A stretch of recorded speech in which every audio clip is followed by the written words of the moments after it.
po mga kaibigan, gagawa po tayo ng burong mustasa. Ang gagamitin po natin ingredients, ito po yung mustasa. Ngayon, salt, tsaka hugas bigas. Ang procedure po nito, natutunan ko rin po ito sa nanay ko. Kasi magaling yung nanay ko magawa ng mga kakanin, tsaka kung ano-ano. Ito medyo yellow na, hindi na po kailangan yan. Ayan siya.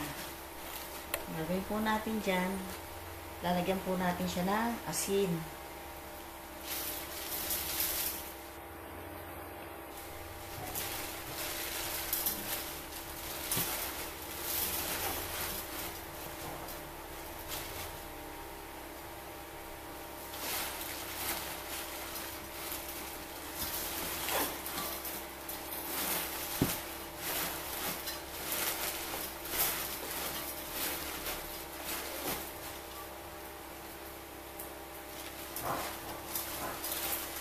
Ngayon, lalamasin po natin siya ng dahan-dahan. Pipigain po natin.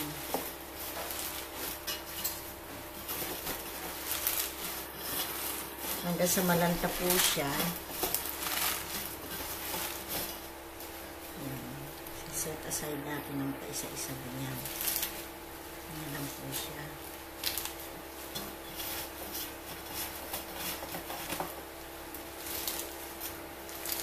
Lalantahin natin siya ng asin.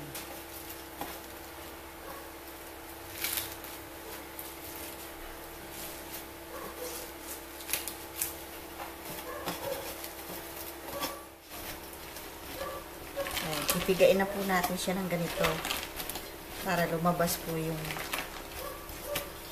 pait niya.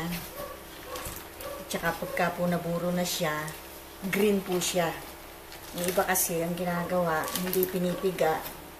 Kaya pag naburo na sila, kinabukasan lang, dilaw na dilaw. Ito po, green pa rin.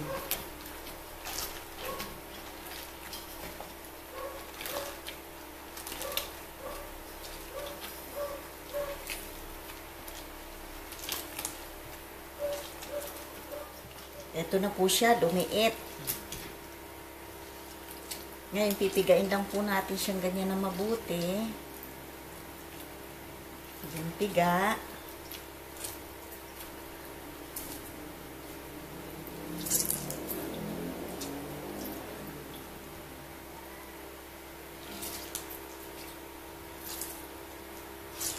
Ngayon, ilalagay po natin siya dito sa jar.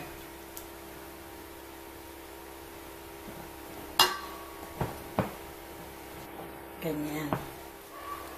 Yan. Ilalagay po natin dyan. Ganyan. Bango na. Nabuburo na siya. Hindi pa man. Ayan.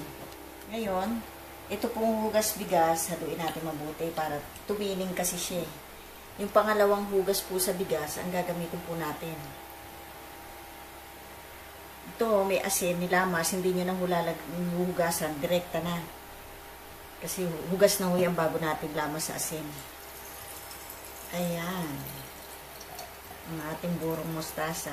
Ngayon, after 3 days, atin na po siyang titikman. Iko-cover po natin siya para ma-sealed siya. Tight din po ito, tight. Kasi pag hindi po siya tight, mag-aamoy utot naman ang inyong buro pag sumingaw ang hangin.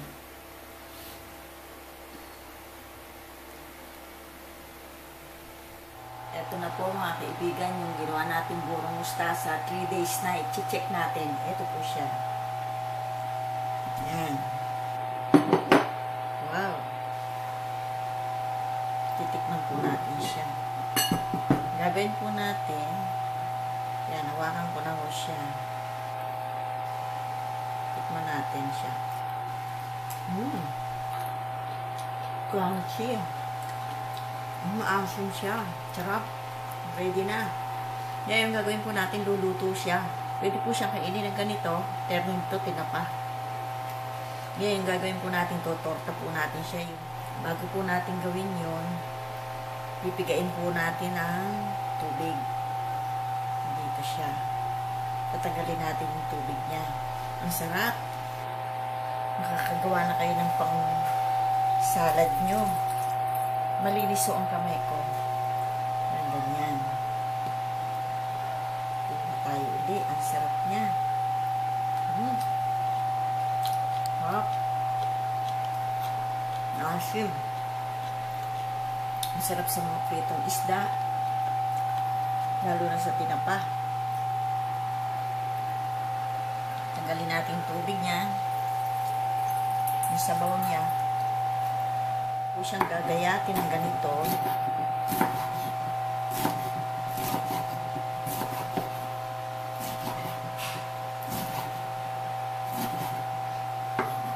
Yan po natin siya dyan.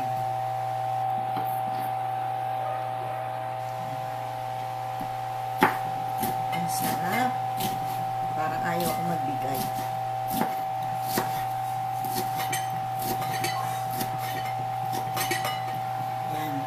Ngayon po,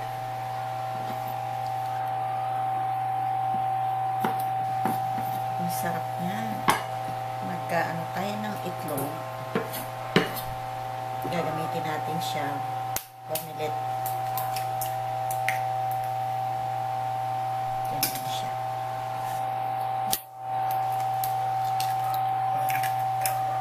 Pwede na ang tatlo dyan.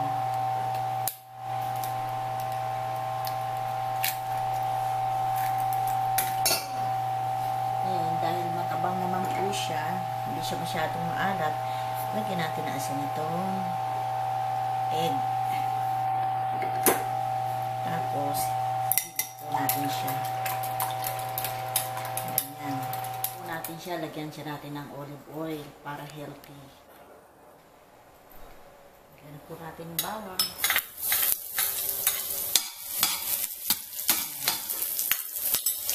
Natin ito, sibuyas, onion.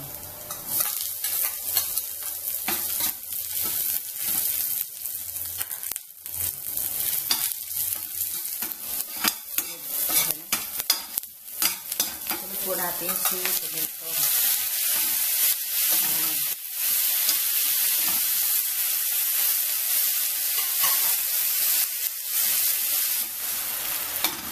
Ilalagay po natin itong burong mustasa. Ay, sarap.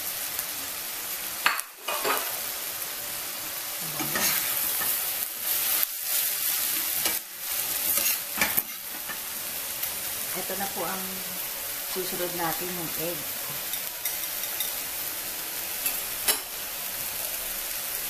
Bubuhos lang po natin siya ng paikot na ganyan. Yan. Tapos po, haluin natin siya, ganyan, para mag-mix siya. Wow. Mix.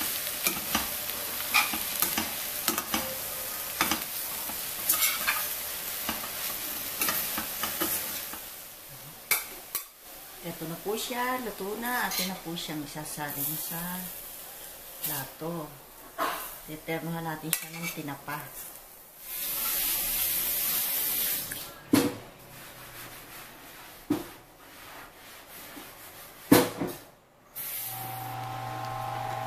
Breakfast na po tayo.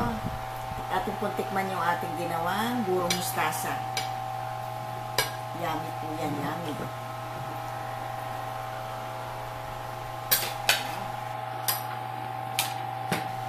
Ang sarap.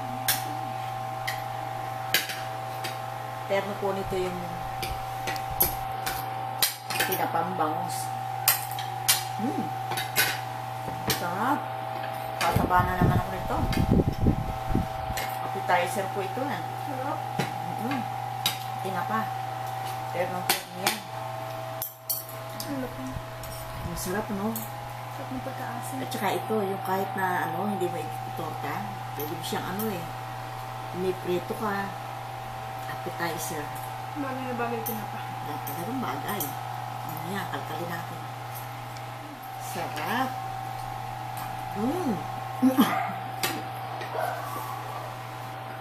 Nawa nga po